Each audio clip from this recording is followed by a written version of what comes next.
Salut les amis. Je voulais faire cette petite vidéo pour éveiller, pour attirer l'attention de quelqu'un qui m'écoute. Je réfléchissais, et puis je me disais, bon, qu'est-ce que la vie? La vie, c'est quoi? Pourquoi est-ce que nous vivons sur cette terre? Quel est l'objectif de Dieu? Quel est son objectif en nous formant un corps? Parce que nous sommes tous des esprits qui marchons dans un corps. Mais Dieu voulait atteindre quel but, quel objectif? Vraiment en nous formant un corps pour venir sur cette terre. Parce que les gens meurent, tous les jours les gens meurent.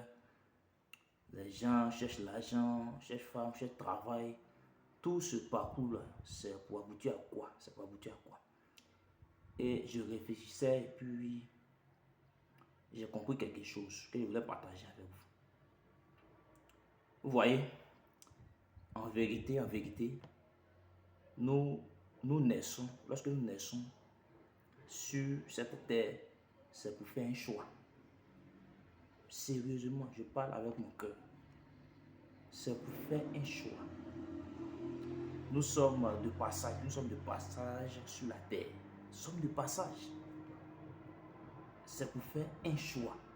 C'est-à-dire, bon, soit choisir la vie, chercher la vie, c'est-à-dire soit choisir la mort ou chercher la mort. C'est-à-dire de façon consciente comme inconsciente. Tu seras forcément enregistré dans un cadre. Tu vas forcément travailler dans un cadre, travailler pour une force. Soit la force du bien, soit la force du mal. C'est-à-dire forcément, il n'y a pas de neutralité. Forcément, tu es quelque part. Et chaque chemin aboutit au résultat qui convient, à la vie ou à la mort. Donc, nous naissons pour faire un choix. Et le contenu de notre vie sur cette terre va consister à nous qualifier ou nous disqualifier pour la vie ou pour la mort. Et ça va consister à établir, à établir notre demeure future. Parce que nous sommes des êtres éternels. Nous sommes des êtres éternels. Et quand j'ai réfléchi encore pour aller plus loin, mais je dis, mais nous sommes nés dans le péché, nous sommes conçus dans le péché.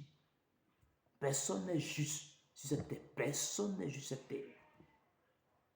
Mais dans ces circonstances, est-ce que moi-même, de mes propres efforts, je peux obtenir cette vie éternelle? Parce que nous tous, on ne veut pas choisir la malédiction. On ne veut pas choisir la mort. On veut choisir la vie, la bénédiction, le paradis, ce qui est agréable. Mais comment s'y prendre? Comment s'y prendre pour y arriver à cela? Est-ce que mes longues prières, mes pratiques, mes propres efforts peuvent me permettre d'obtenir la vie éternelle, c'est-à-dire le paradis? D'autant plus que je ne suis pas juste, je suis un pécheur. Est-ce que mes propres efforts, mes propres pratiques, si on met ça sur la balance devant Dieu qui est un juste juge, peut me qualifier? Je réfléchissais et la réponse est non. Aucune œuvre humaine, aucune pratique humaine peut le permettre d'obtenir la perfection.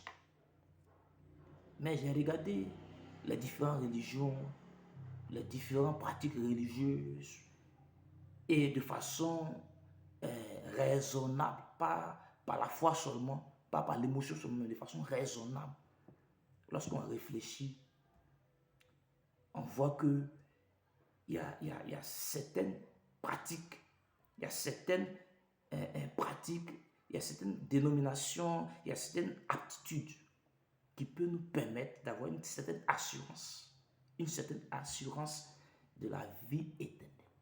Et croyez-moi, la logique dans le christianisme est une logique extraordinaire, excellente. Regardez très bien. Regardez très bien la logique. Tu acceptes un sacrifice. Tu acceptes quelqu'un qui a donné sa vie. Quelqu'un qui a donné son corps, qui a répandu son sang pour le pardon de tes péchés. Parce que nous tous, nous savons que nous sommes nés d'Adam et Ève. Et Ève et Adam ont péché.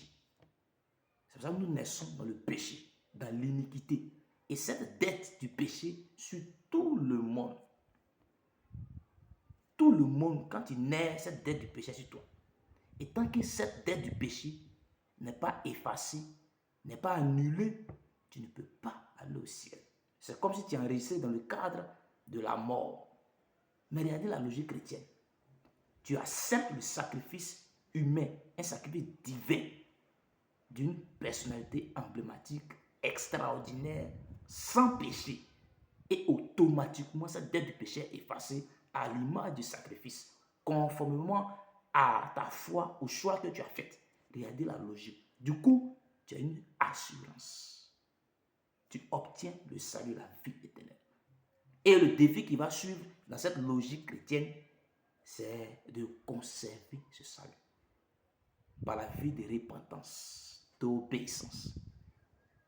C'est extraordinaire.